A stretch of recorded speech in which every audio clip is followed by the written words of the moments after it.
Hello, Lisa here. Welcome back to my channel. Today I'm going to be sharing with you guys a sweet little oracle deck that I recently acquired in a deck trade that I had never heard about before, had never encountered, which I find kind of amazing sometimes because I feel like I see a lot of new things as they come out. I think this has actually been out for a little while. This is the Collected Memories card deck by Pam Wishbow. I'm going to just share with you her business card here. So this is Pam Wishbow's business card, Pam Wishbow Illustrations, and then on the back there is a website address. If you go here and then you click shop, I believe it takes you to her Etsy shop. This deck is still available, and I believe it's pretty darn affordable.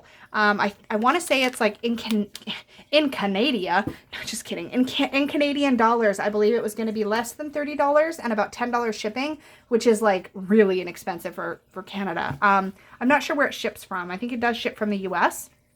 But before I dive into this deck, let's talk a little bit about the cardstock and all that good stuff. Well, actually, before I get into cardstock, can I just say, okay, so this is really cute. It comes in this like linen bag with this sort of, I don't know what you would call this, thread, floss. I mean, it's kind of cute and vintage looking, which does fit the aesthetic of the deck. But I can't stand it. What'd you say, honey? It's embroidery floss. She said it's embroidery floss. But this, I hate this. I'm such a bag fabric snob that this just, I can't. It's kind of funky, but I can't. So I talked to Peggy. She's going to help me maybe trim this piece out, and then I'm going to work with her to attach it to a nicer Peggy bag. I think this is going to need a slightly custom sized Peggy bag. I want to see if it'll fit actually in a mini Peggy bag. Let's just check. This is, I think, a slightly customized mini bag she made me. So it's a little teeny titch wider than her usual small or her usual minis, but this is a nice size, and I bet it would fit in here just fine. Let's see. Oh, nope, it'd need to be, I think, a little bit wider. Like it would fit, but it's going to be snug, so I'm not going to, well, it's not too, yeah, it's too snug. I like to be able to reach in and grab the deck without fighting with it.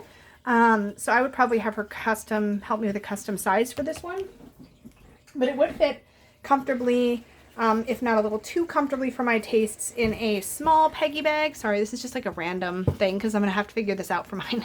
So yeah, it fits really, really well in a small. Top comes to about there, but it gives them a little too much room to slide this direction. So I would probably have to do a custom size. Okay, for my own personal taste, that is. Anyway, let's talk a little bit about the cardstock.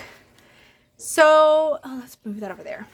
So I'll talk about the booklet in a minute. So the cardstock feels really thick and glossy. It almost feels like plastic, but it's way sturdier than a plastic deck, which tends to feel really flimsy when you touch it. This feels really nice and sturdy. It's glossy, but it doesn't feel as shiny. It's almost like a, is there such a thing as a matte gloss? Because it's not nearly as reflective as a typical high gloss. Like you can see it's reflecting the light, but it's not nearly as like mirror finish as a lot of glossy oracle decks are. But it does feel like it's got a sturdy, durable coating on it. I feel like if I spilled my tea on this or something, like I'd be able to wipe them off and just keep going.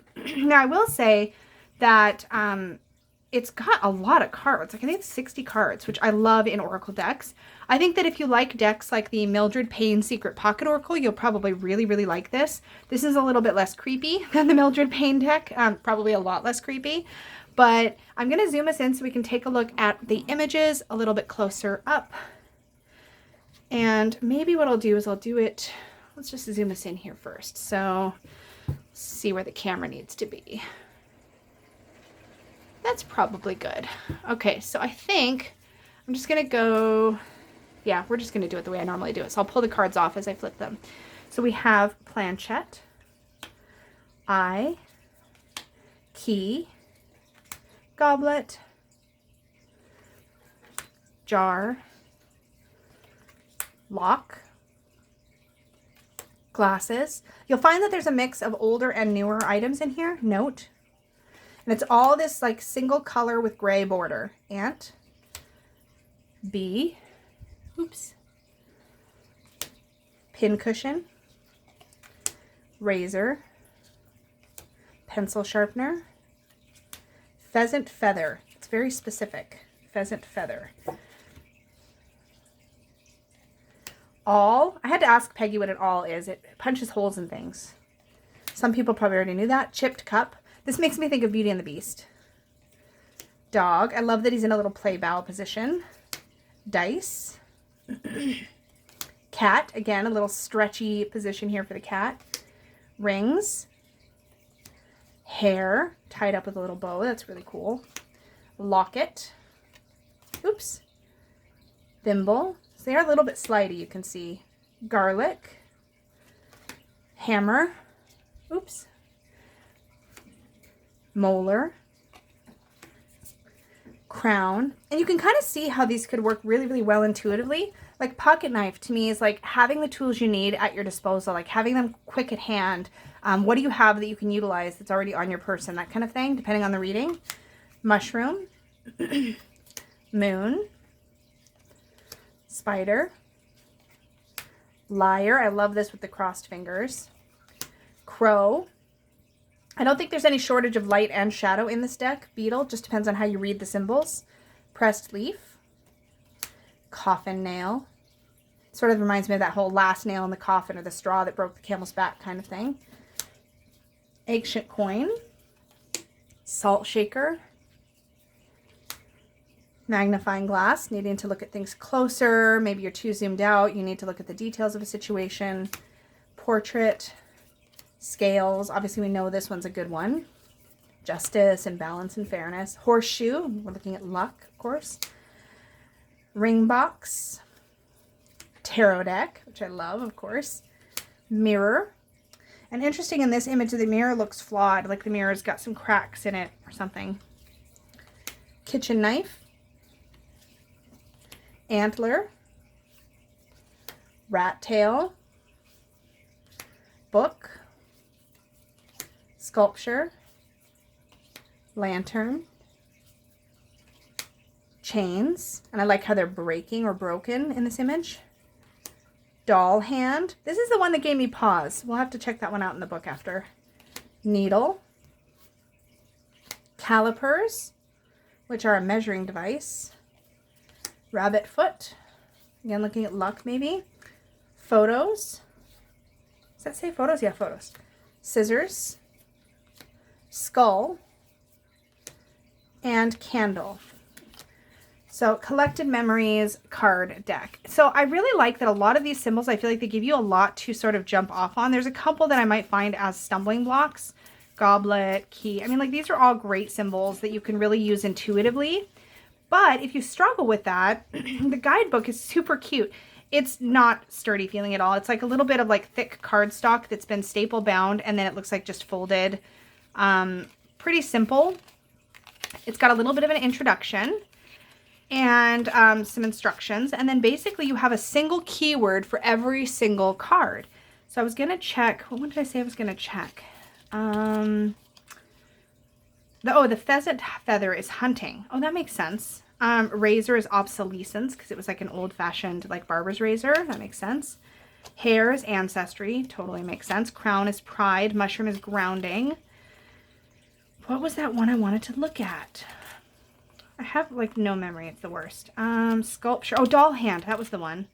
I wanted to look at doll hand. Here it is. Doll hand. Childhood. Oh, that makes sense. Like a broken piece of a toy. That totally makes sense. So that's it. You have a single keyword. Now, I would love if these keywords were actually on the cards. And I didn't have to refer back to the book, but this is going to be so easy to refer back to when I'm working with the deck. Antler is shedding. Rat tail is gruesome. That makes sense. Ring box is possibility. Spider is necessity.